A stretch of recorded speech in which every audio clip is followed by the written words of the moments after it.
kelahiran Ishak itu sebuah mukjizat besar. Kenapa dikatakan kelahirannya mukjizat?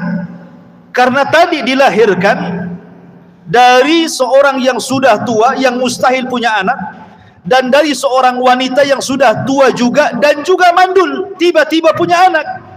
Kalau bukan mukjizat apa namanya? Jadi kelahiran Ishak itu sendiri adalah mukjizat dari Allah Subhanahu wa taala kepada Ibrahim dan kepada Ishak itu sendiri. Ma'asyiral muslimin yang dimuliakan Allah Subhanahu wa taala, Ishak ini adalah adiknya daripada Ismail dan berbeda ibu. Kalau kita melihat dalam Taurat atau dalam Perjanjian Lama, disebutkan bahwa jarak antara Ishak dengan Ismail itu arba'ata asyara sana, 14 tahun. Jadi Ismail sudah usianya 14 tahun, baru kemudian Allah anugerahkan kepada Ibrahim anak kedua dari Sarah, Ishak. Jadi jaraknya antara Ishak dengan Ismail itu 14 tahun. Itu dalam Perjanjian Lama, maksudnya dalam Taurat. Tapi dalam Islam jaraknya tidak jauh, 5 sanawat, ada yang mengatakan 5 tahun saja jarak antara Ismail dengan kelahiran Ishak. Dan di sini menunjukkan bahwa Ismail lebih dahulu dibandingkan Ishak. Karena orang-orang Yahudi mereka mengatakan bahwa anak yang disembelih itu bukan Ismail tetapi Ishak. Mereka mengklaim demikian. Jadi kisah tentang penyembelihan yang ma'ruf dalam Islam, orang-orang Yahudi mengatakan Az-Zabih, anak yang disembelih putra Ibrahim itu bukan Ismail tapi Ishak. Mereka mengatakan seperti itu. Kemudian orang-orang Yahudi juga mencela Ismail dengan mengatakan itu anak budak. Bahkan diusir lagi sama istri sahnya Sarah gitu ya, sampai akhirnya kemudian hijrah ke Mekah.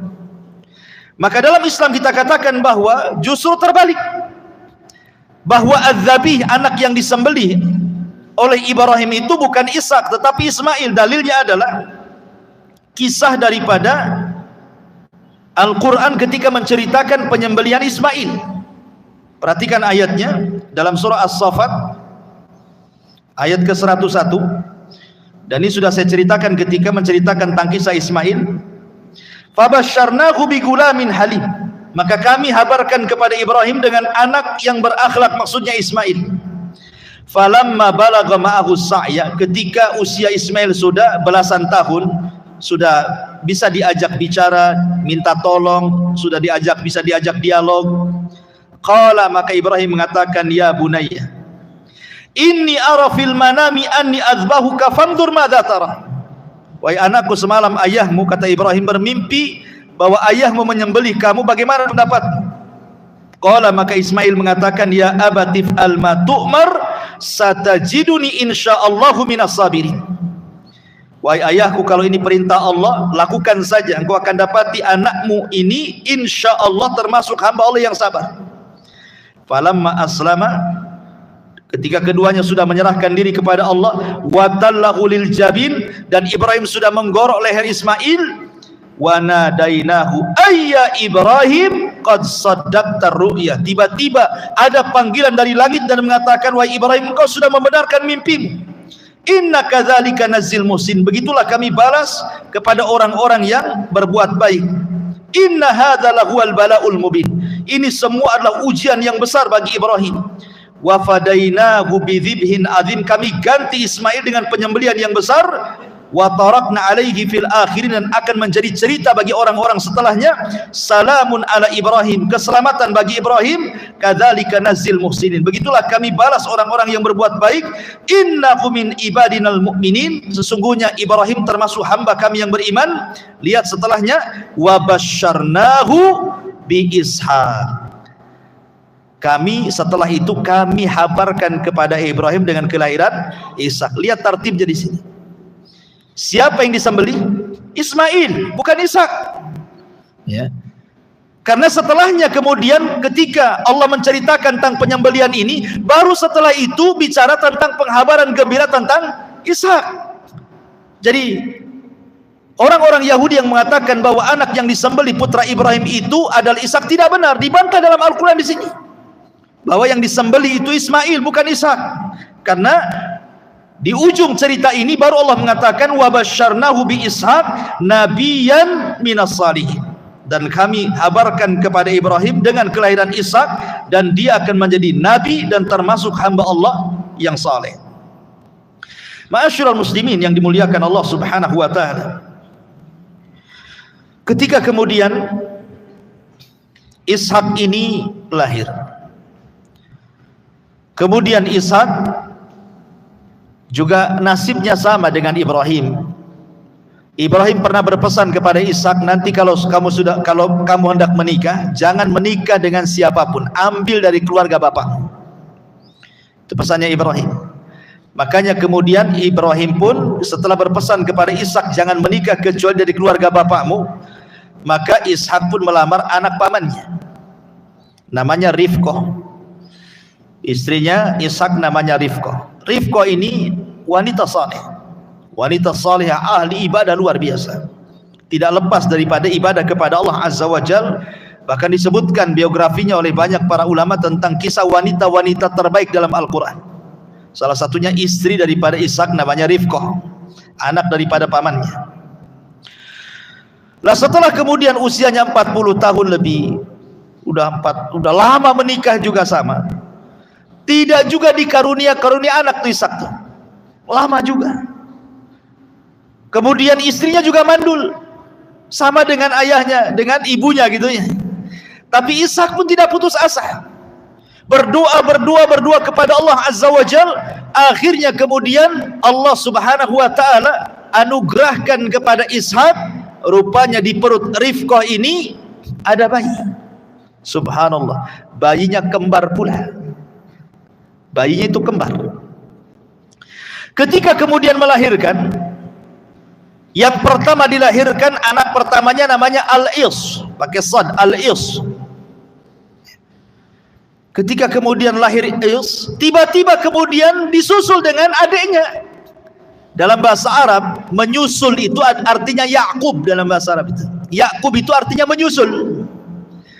Makanya kemudian adiknya disebut Ya'qub karena menyusul Al-Is abangnya. Brojol, tidak selang lama keluar lagi gitu ya.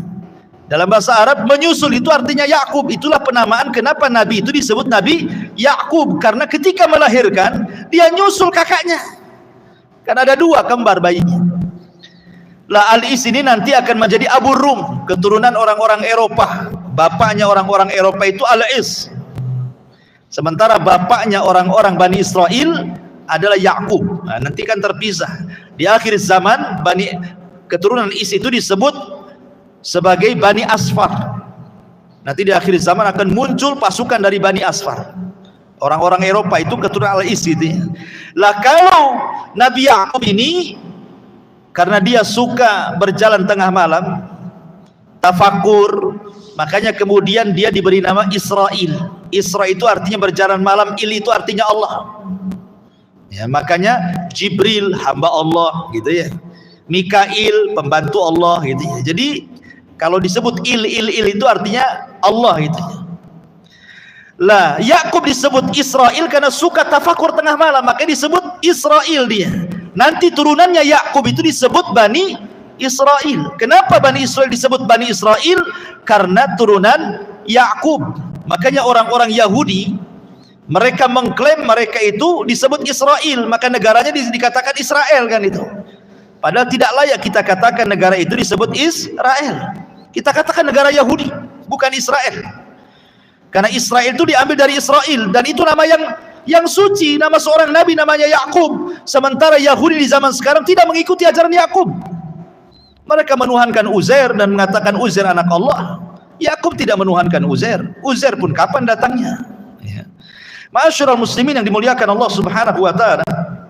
Lah Ibrahim menyaksikan kelahiran Ya'qub. Jadi anak dan cucu disaksikan Ibrahim, baru setelah itu Ibrahim meninggal. Di mana? Di Habrun, di Khalil. Lah setelah kemudian Ishak diangkat menjadi nabi, jadi kenabian Ishak ini memang sudah dihabarkan kepada Ibrahim bahwa anakmu akan jadi nabi. Dan ini kan nikmat dari Allah, di mana Allah Subhanahu wa taala menghabarkan kepada Ibrahim bahwa putramu nanti akan jadi nabi. Ini kan nikmat mana lagi kalau umpamanya kita punya anak tiba-tiba dikatakan nanti anakmu itu akan jadi presiden gitu ya. Oh, luar biasa ya. Kalau memang itu kejadian kan nikmat. Tentu nabi jauh lebih mulia dibandingkan presiden. Nikmat Allah. Mana lagi yang lebih besar daripada menghabarkan bahwa anakmu akan jadi nabi. Jadi Ibrahim sudah tahu bahwa Ishak akan jadi nabi. Makanya setelah Ibrahim meninggal, kemudian Ishak ini meneruskan perjuangan ayahnya berdakwah kepada dua negara, Syam dan Palestina. Ke Syam, dakwahnya sampai ke Syam dan juga khususnya Palestina. Mendakwahkan manusia sebagaimana Allah Subhanahu wa taala mengatakan, walaqad ba'atsna fi kulli ummatir rasulan an i'budullaha wajtanibut taghut.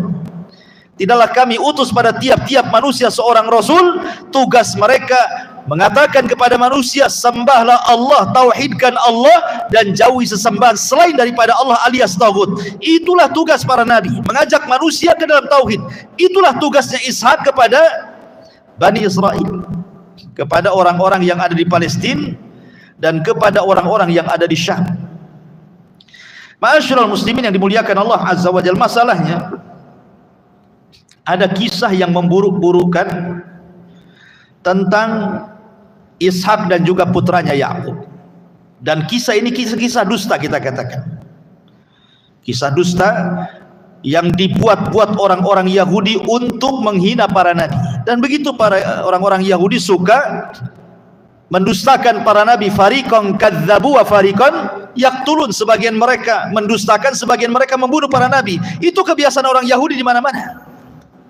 Jadi ada kisah-kisah yang kemudian dibuat-buat orang Yahudi, kemudian dimasukkan dalam kitab-kitab mereka. Makanya Allah mengatakan yuharrifunal kalima amma mawadhi.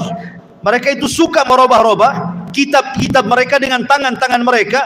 Untuk apa? Li ajli dunia, karena menghendaki dunia dan karena hasad.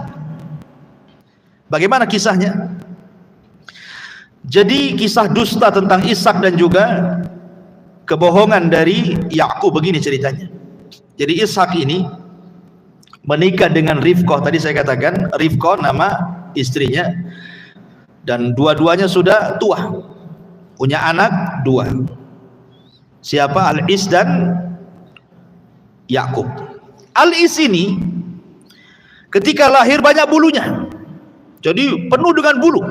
Tangannya, badannya, kakinya penuh dengan bulu. Beda dengan Yakub, tidak ada bulunya. Lah ketika sudah besar dua-duanya, kebiasaan orang-orang dulu kalau mewariskan sebuah harta, sebuah tahta, maka diwariskan kepada anak terbesarnya, bukan kepada adiknya. Jadi warisannya itu tumplak kepada anak terbesarnya semuanya, adiknya gak dapat apa-apa kalau zaman dulu. Kalau zaman sekarang alhamdulillah semua dapat kan gitu. Adil. Ya, semua anak laki-laki mau kakaknya mau adiknya semua dapat sama. Dan perempuan separuh daripada laki-laki.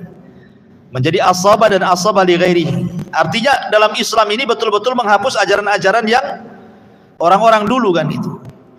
Jadi Yakub itu Ishak ini suka dengan Al-Is. Senang dia. Kenapa? Karena anak pertama. Beda pula Rifqah istrinya tidak suka dengan Is, dia suka pula dengan Yakub. Jadi bapaknya suka dengan Is, ibunya pula sama dengan Yakub. Jadi suatu ketika Ishak ini kan sudah tua sekali, sudah buta pun. Jadi dia ingin mewariskan kekayaannya dan kepemimpinannya kepada anak tertuanya, tapi dengan syarat. Dipanggilnya Al-Is itu, wahai Al-Is, ini kamu. Dengan butanya, dengan mengatakan, kamu sudah besar, aku pun sudah tua dan mendekati ajalku. Berburulah kamu, karena Al-Is ini memang jago berburu. Berburulah kamu, tangkaplah burung, masaklah burung itu, setelah kau masak, hidangkan kepadaku, aku akan makan, setelah itu akan aku doakan keberkahan kepadamu. Rupanya ucapan Ishak ini kedengaran sama Rifqah istrinya. Setelah Is pergi, kemudian istrinya Rifqah ini memanggil siapa? Yakub, dan mengatakan, Yakub, sini kamu. Bapakmu akan mewariskan semua kekayaan kepada abangmu. Saya tidak suka. Sebelum abangmu menghadirkan makanan itu, kau hadirkan duluan. Kata Yakub, gak bisa, aku bukan Is. Ya. Kata ibunya, tenang, aku sudah mempersiapkan semuanya. Akhirnya kemudian dibalutkan kulit kambing di tangannya itu. Biar kalau Yakub, namanya orang buta, kalau dia megang tangannya nampak ada bulunya, padahal itu kulit kambing yang dibalutkan di tangannya. Ya. Sama sengaja sama ibunya dibuat seperti itu. Diajari dusta. Akhirnya kemudian segeralah kemudian Yakub mencari burung, kemudian memasaknya, kemudian menghidangkan kepada ayahnya Ishak. Kemudian mengatakan, ya abati, wahai ayahku, saya adalah Al-Is. Kata Yakub, Is sedang berburu, kenapa cepat sekali kan gitu kan gitu. Enggak, saya Al-Is katanya. Walaupun Ishak itu ketika itu ya gimana, ketika diraba jasadnya jasad Is, tetapi suaranya Yakub, namanya orang buta kan gitu ya. Akhirnya diiyahkan saja, disangkanya yang depan itu adalah Al-Is. Kemudian setelah dihadirkan makanan, dia makan, dipegangnya kepala Yakub, kemudian didoakan kepemimpinan dan diwariskan seluruh kekayaannya setelah dia meninggal. Selepas itu kemudian Yakub pergi. Setelah pergi datang pula Is, dia sudah dapat burung, sudah masak, sudah siap dihidangkan gitu ya. Kemudian mengatakan, ya abati, wahai bapakku, apa yang kau suruh sudah kulakukan. Saya sudah membawa daging yang siap disantap. Katanya ya Ishak, Is baru tadi datang. Oh tidak, aku baru datang katanya kan. Akhirnya kemudian dipukullah kepala Ishak ini sendiri, merasa menyesal gitu ya. Kok bisa-bisanya dia kena bohong gitu ya, kena prank bahasa kitanya. Kemudian dia pun sedih, akhirnya meninggal sebab itu. Ceritanya tidak sampai di sini. Setelah kemudian Ishak meninggal, ya sebagaimana kebiasaan, karena Yakub sudah mendapatkan mandat waris daripada Ishak, akhirnya semua kekayaannya, emasnya, ternaknya, rumahnya, kebunnya, semua diwariskan kepada Yakub. Ishak nggak dapat apa-apa. Miskin dia, saking miskinnya sampai dia kelaparan. Akhirnya dia datang kepada Yakub dan mengatakan, Yakub, berikan makanan kepada hatta kitu an amut, saya mau mati nih kalau nggak makan. Kata Yakub, oh tidak bisa, kau harus mengakui bahwa warisan itu untukku. Karena awalnya belum ada pengakuan kan itu. Kau harus mengakui dulu bahwa ini warisan punya aku, kata. Al-Is nyerah saja, nggak apa-apa, udah itu warisan milikmu, tapi kasihlah saya makan, katanya. Akhirnya kemudian setelah dia ada pengakuan dari Al-Is, kemudian Yakub pun hanya memberikan sepiring adas, kacang adas tuh. Bayangkan ditukar dengan satu piring adas supaya dia mengakui bahwa warisan ini milik Yakub. Subhanallah. Ma'asyiral muslimin yang dimuliakan, ini cerita dusta. Bagaimana kita katakan dusta? Pertama, tidak mungkin Ishak melakukan seperti ini. Dia seorang nabi, pasti datang wahyu. Masa sebodoh itu Ishak tiba-tiba mendoakan dan sudah tahu bahwa suara itu suara Yakub? Masa langsung mendoakan gitu saja, kemudian menyerahkan warisannya? Yang kedua, Yakub ini seorang nabi, makanya Allah mengatakan termasuk hamba Allah yang saleh. Anak yang alim, yang halim, yang berakhlak, yang cerdas. Tidak mungkinlah kemudian dia mau tipu-tipu kan bahasanya. Masa mau disuruh berdusta sama ibunya mau saja dia? Tidak mungkin, mustahil. Makanya ini cerita dusta ini. Dan ini tersebar, kalau anda baca di internet kisah tentang Yakub atau Ishak, ada tuh cerita ini selalu. Kita katakan bahwa ini cerita dusta. Ini sengaja dibuat-buat orang Yahudi untuk menjelek-jelekan para nabi dan melegalkan maksiat orang-orang Yahudi. Jadi kalau orang Yahudi mencuri, bapak kami juga mencuri. Buktinya Yakub mencuri kekayaan abangnya. Nah, jadi punya legalitas, punya semacam pengakuan jadinya kan. Jadi kalau mereka bermaksiat itu, mereka akan mengatakan, oh bapak-bapak kami juga bermaksiat, nabi-nabi kami juga bermaksiat. Maunya seperti itu orang-orang Yahudi itu. Makanya mereka membuat cerita-cerita, kemudian dimasukkan cerita itu dalam Taurat mereka supaya melegalkan maksiatnya orang-orang Yahudi. Makanya Allah mengatakan yuharrifunal kalima an mawadi. Mereka menghapus-hapuskan kalimat-kalimat, memasukkan sesuatu yang bukan pada Taurat dimasukkan ke dalam Taurat. Kemudian mereka mengatakan hadza min indillah. Ini semua datang dari Allah. Wa ma huwa min indillah, kata Allah. Itu bukan datang dari Allah, itu datang dari kalian. Ma'asyiral muslimin yang dimuliakan Allah Subhanahu wa taala. Begitulah wataknya orang-orang Yahudi.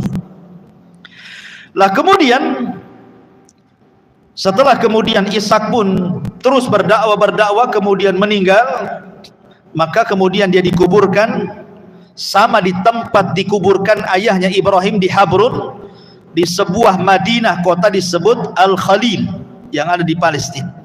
Disitulah kemudian di usia Ishak, karena usianya panjang 180 tahun, meninggal di usia 180 tahun, kemudian dikuburkan di satu desa namanya Habrun di kota yang disebut Al-Khalil yang ada di Palestina.